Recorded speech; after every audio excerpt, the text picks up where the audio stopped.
দেবতা মনে কেন না চিনিলি তাই। অর্থাৎ এই বাংলার মাটিতে জন্মগ্রহণ করে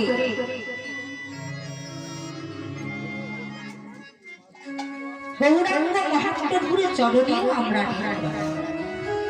কারণ এই মাটিতে স্বয়ং গৌরাঙ্গ মহাপ্রভু জন্মগ্রহণ করেছে। আর সেই মাটিতে আমাদের মতো পরিহত জীব জন্মগ্রহণ করেছে। এই বাংলার মাটিতে জন্মগ্রহণ করে কেউ তাকে ধর্ম প্রচারক বললেন, কেউ তাকে ধর্ম সংস্কারক বললেন, কেউ তাকে বদ্ধ পাগল বললেন। পাগলামো না হলে লোকের হাতে ধরে পায়ে ধরে মাটিতে গড়াগড়ি যায়। এমন সুপুরুষ, এমন পণ্ডিত আর কে হতে পারে? সেই গৌরাঙ্গ মহাপ্রভুকে যদি আমরা না বুঝি তাহলে আমাদের মতো হতভাগা আর কেউ হতে পারে না। সেই জন্য গৌরাঙ্গ মহাপ্রভু জগতে প্রচার করলেন কি? ভেদ বাণী মূর্খ জনে,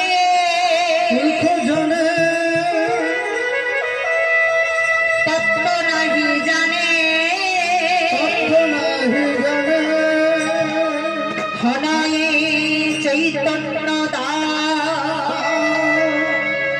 শান্তি দা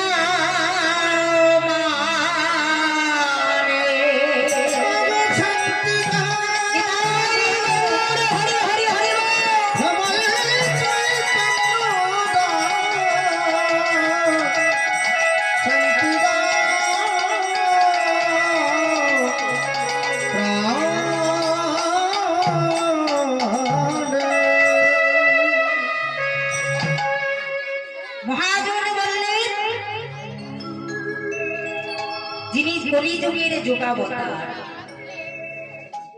গৌরাঙ্গ মহাপ্রভু বললেন কি? যে ভেদ বাণী মূর্খ জনে তত্ত্ব নাহি জানে, ঘনই চৈতন্য দা শান্তি দাও মানে। অর্থাৎ মা, যারা ভেদাভেদে বিশ্বাস করে তারা কিসে বিশ্বাসী? তারা ভক্তিতে বিশ্বাসী। জাতির ভেদাভেদে তারা বিশ্বাস করে না। কারণ এই সমাজে ব্রাহ্মণে যদি শূদ্রের ছায়া মারিয়ে যায়, আগেকার দিনে ছিল বাবা, ব্রাহ্মণকে গঙ্গায় স্নান করে জাতি উঠতে হতো। আর সেই সমাজে গৌরাঙ্গ মহাপ্রভু ব্রাহ্মণ বলে জন্মগ্রহণ করে ব্রাহ্মণের সন্তান হয়ে কলিজীবের হাতে ধরে পায়ে ধরে নাম বিতরণ করছে। কলিজীবকে সঙ্গে করে নিয়ে রাস্তায় রাস্তায় ঘুরছে, দুটি বাহু তলন করে হরিনাম গাইতে গাইতে যাচ্ছে। রাস্তার পাশে যত দলিত শূদ্র রাস্তার পাশে দাঁড়িয়ে দাঁড়িয়ে তারা গাচ্ছে। গৌরাঙ্গ মহাপ্রভু হরিনাম গাইতে গাইতে যাচ্ছে। গৌরাঙ্গ মহাপ্রভুর সঙ্গে সেই হরিনামে সঙ্গ দেবার তাদের ইচ্ছা, কিন্তু তবু তারা আসতে পারছে না। কেন না? জাতির গণ্ডিতে বাধা পড়ে আছে, তাই তারা আসতে পারছে না। গৌরাঙ্গ মহাপ্রভু হরিনাম করতে করতে যাচ্ছে, রাস্তার পাশে তারা দাঁড়িয়ে দাঁড়িয়ে কাঁদছে। গৌরাঙ্গ মহাপ্রভু নিজে যাচ্ছেন তাদের কাছে। তারা বলছে, ঠাকুর তুমি এসো না, তুমি এসো না। আমাদেরকে ছুঁয়ে তোমার জানতে যাবে। গৌরাঙ্গ মহাপ্রভু বলছে যাবে না যা। এই জাতে যেতে যেতেই তো আমাদের একটা জাতে তৈরি হবে নাকি, যেটা হবে বৈষ্ণবের সমাজ। যে সমাজে বাবা কোন জাতির ভেদাভেদ থাকবে না, কোন বৈষ্ণবে ব্রাহ্মণ শূদ্রের ভেদাভেদ থাকবে না, কোন পণ্ডিত মূর্খের ভেদাভেদ থাকবে না, কোন সুন্দর কুৎসিতের মনোভাব থাকবে না, তাতে কোনো ভেদাভেদ থাকবে না। শুধু থাকবে কি থাকবে? ভক্তি, প্রেম, ভালোবাসা। তাই ভক্ত ভক্তির ছোঁয়ায় তাকে ভগবানের আসনে বসানো। তিনি আমাদের সমস্ত ভক্তের ভগবান, সমস্ত আপামর ভক্তির ভগবান।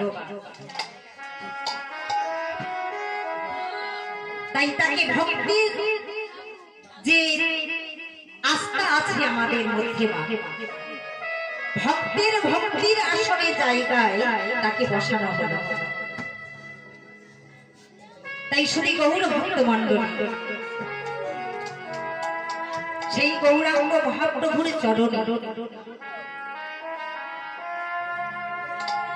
আমরা সকলে মিলে করজোড় করে দুটি বাহু উত্তোলন করে তার নাম গুণ কীর্তন আমরা করব। তাই শুধু গৌর ভক্ত মন্ডলী কলিজীবের দাঁড়িয়ে দাঁড়িয়ে গৌর হরি আমার নামে বিতরণ করছেন ধুনায় ধূসরিত হয়ে। কলির জীবকে সঙ্গে নিয়ে চলেছে পথমধ্যে, আর মদনে বলছে কি গৌর গৌর বল মুখে প্রেমানন্দে বাহু তুলে আয়না বেতে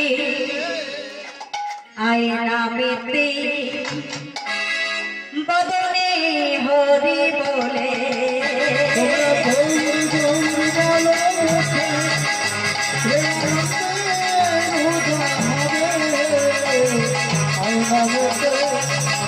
বাহু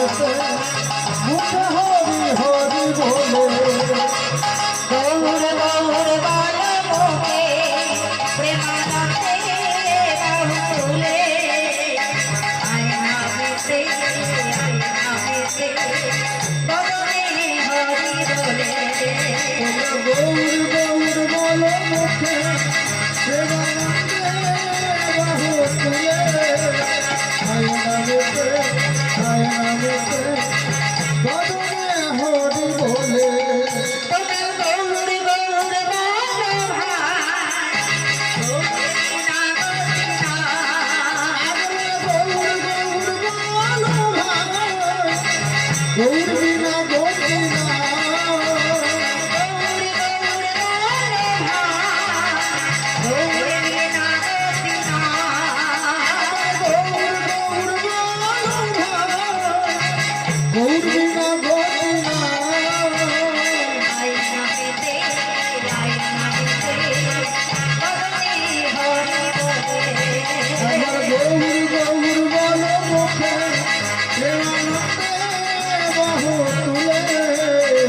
আয়না বেতে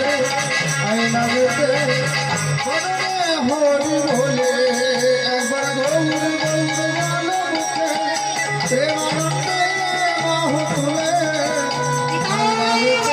বলে।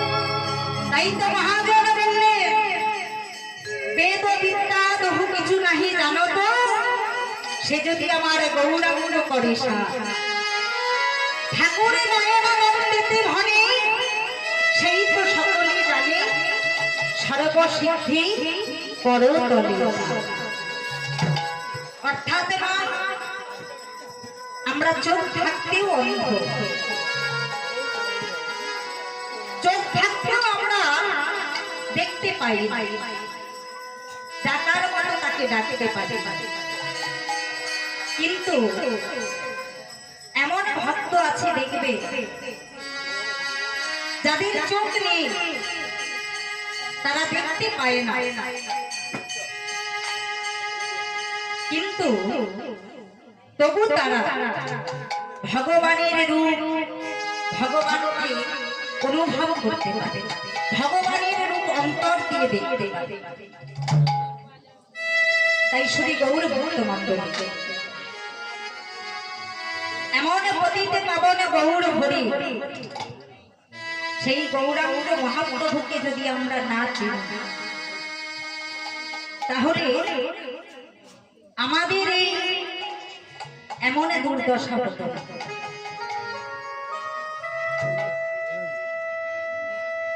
তাই শ্রী গৌর ভক্ত মণ্ডলী ফুল সুগন্ধ দেয়,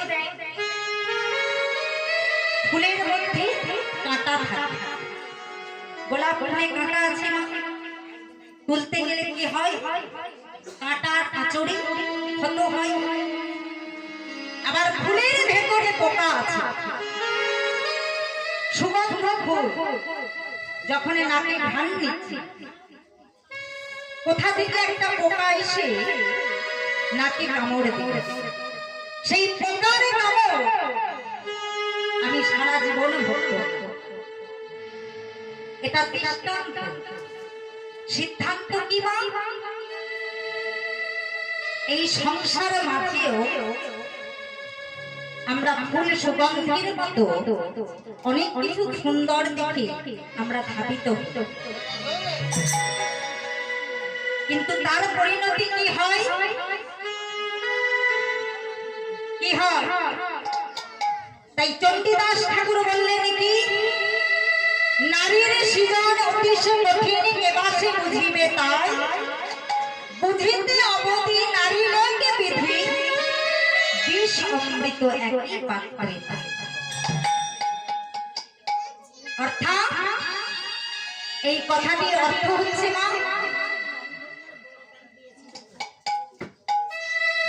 বলছে তুমি সুন্দরীর পেছনে ছুটে যাচ্ছ, বিষ অমৃতের পার্থক্য তুমি জানতে পারবে না, বুঝতে পারবে না। তাহলে বিষ অমৃতের পার্থক্য যদি তুমি না জানতে পারো, তাহলে তোমাকে বিষ খেয়েই মরতে হবে, অমৃতের সন্ধানে তুমি পাবে না। তার প্রমাণ হচ্ছে নারীর বক্ষস্থানের শোভা দর্শন করে তার স্বামী কামনায় বশীভূত হয়, আর সেই নারীর বক্ষস্থানে সঞ্চিত দুগ্ধ, যেটা হলো অমৃত, তার গর্ভের সন্তান পান করে জীবন ধারণ করে। তাহলে মা, বাবার যেখানে সর্বনাশ হচ্ছে কামনায় করে, সন্তান সেখানে জীবন ধারণ করছে অমৃত, অমৃত। তাহলে যে কামনায় দেখল তার সর্বনাশ হলো, আর যে অমৃত ভেঙে পান করলো সে জীবনে পেল। তাই শ্রী গৌর ভক্ত মণ্ডলী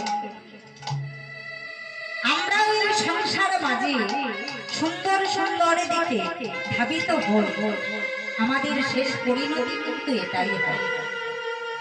যেমন ধরুন আজকে এই যে হরিবাসরের আজকে সভা তৈরি হয়েছে, হরিনাম যজ্ঞের আয়োজন হয়েছে, এখানে প্রদীপে জ্বলছে, তা কত পোকা উঠছে মা, তা পোকা যদি মনে মনে চিন্তা করে যে কত সুন্দর প্রদীপের আলো, আমি ওটাকে জড়িয়ে ধরব, যদি ভাবে যে প্রদীপ তো খুব সুন্দর আলো দিচ্ছে, আমি ওই প্রদীপের আলো আমি জড়িয়ে ধরব, কি হবে? পুড়িয়া মরবে পাখা, পুড়ে মরবে কি মাথায় তো। যেমন দীপিকা উজারে অধিকা ভেতরে অনলে শিখা, পতঙ্গ দেখিয়া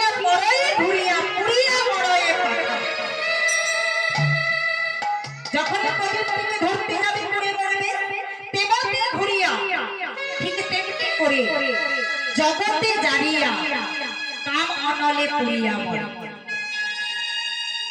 আমরাও পুরিবা কাম অনল, কাম অনলে আমরাও পুরে মরি। তার শেষ পরিণতি কি হয়? রসক্ত জীবনে সে করে সার, বিষ ছাড়ি অমৃতে। অর্থাৎ রসিক জীবনে যে হবে সে অমৃত পান করবে, সে বিষ খেয়ে মরবে। যেমন হংস চক্র বাঘ ছাড়িয়া উদরে বিড়ালে দুগ্ধ সদা খায়, তেমতি নইলে কোথা প্রেমে মিলে দিগ চন্দ্রিতা সে পায়।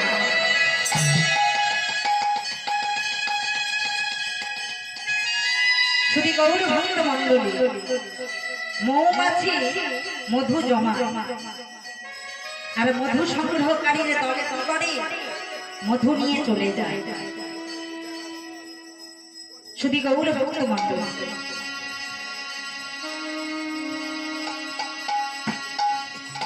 এই যে বিষ আর অমৃতের পার্থক্য আমরা বুঝি। যেখানে বিষ সেখানেই অমৃত। সংসারে নাকি বিষে ভরা, কি গো মা, আমরা তো সেটাই বলি নাকি? সংসারে নাকি বিষে ভরা। কে বলেছে মা সংসারে বিষে ভরা? সংসারের মতো পরম আনন্দের জায়গা আর কোথাও নেই। এই সংসারের মাঝে থেকে তুমি, এই বিষের মাঝে থেকে তুমি অমৃতের যদি সন্ধান পাও তবে তুমি তার পাবা। যেমন ধরো রাজহাঁসের বাহন কে বাবা? মা সরস্বতীর বাহন হচ্ছে রাজহাঁস। অপরাধে নেবেন না, মা সরস্বতীর বাহন হচ্ছে রাজহাঁস। তা মা সরস্বতী যার এত সুন্দর কণ্ঠ, যার সুমধুর কণ্ঠ, কিন্তু তার বাহনের কণ্ঠস্বর কেমন? কর্কশ কণ্ঠ। রাজহাঁসের হচ্ছে কর্কশ কণ্ঠ। যে মা সরস্বতী, যার কৃপায় আমরা সুকণ্ঠের অধিকারী, সেই মা সরস্বতী রাজহাঁসকেই কেন বাহন করল? কারণ আছে বাবা। কারণ রাজহাঁস বেছে ফেলতে জানে। দুধে জলে মিশিয়ে দেন, দুধ খেয়ে জলে বেছে ফেলে দেবে। যে বিচারটা আমরা করতে জানি না, আমরা যদি করতে জানতাম তাহলে আমাদের এই পরিণতি হতো না, আমাদের এই দুর্দশা হতো। তাই তো গৌরাঙ্গ মহাপ্রভু কলিজীবের জন্য কৃপা করে এসেছে, কলিজীবের জন্য সদয় হয়ে এসেছে, কলিজীবের দাঁড়িয়ে দাঁড়িয়ে কি নাম বিতরণ করছে। আর বদনে বলছেন কি, যুগে যুগে তুমি এসেছো ধরাতে, রাখিতে ভক্তের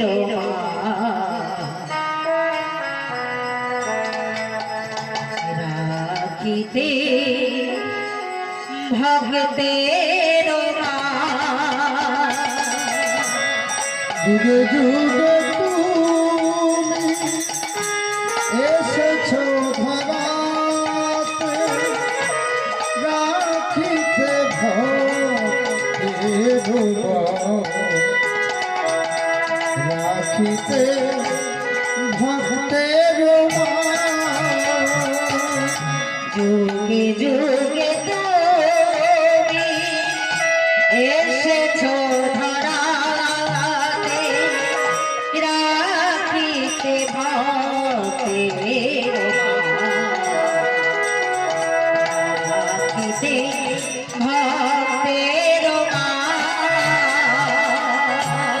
যুগে যুগে তুমি এসেছো ধরাতে রাখিতে ভক্তি রাখিতে ভক্তের অতীত পাবন তুমি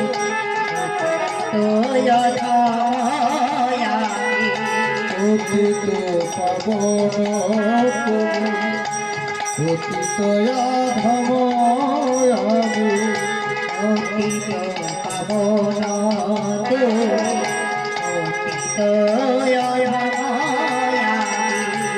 অতীত পাবন তুমি অতীত ধম আমি দেখা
তাই তো তিনি কলিযুগের দাঁড়িয়ে দাঁড়িয়ে কি নাম বিতরণ করেছিলেন।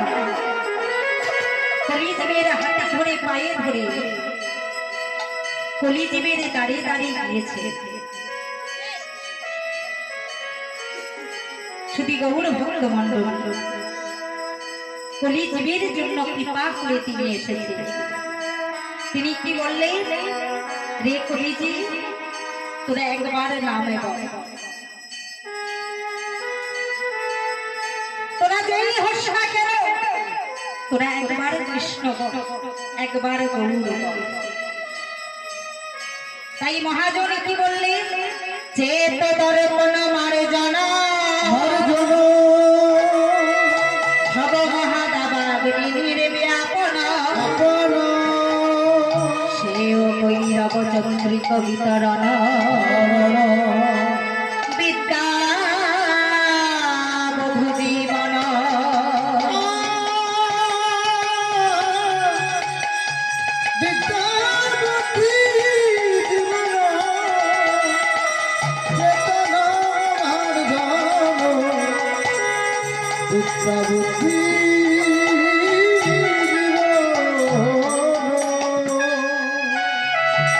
আনন্দমে মুদি বন্ধনমে প্রতিপদমে পূর্ণামৃত সমোদন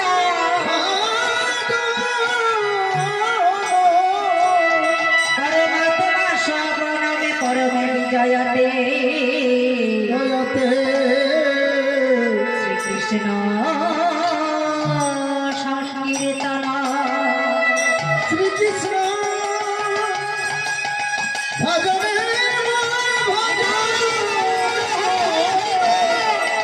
শ্রীকৃষ্ণ শ্রীকৃষ্ণ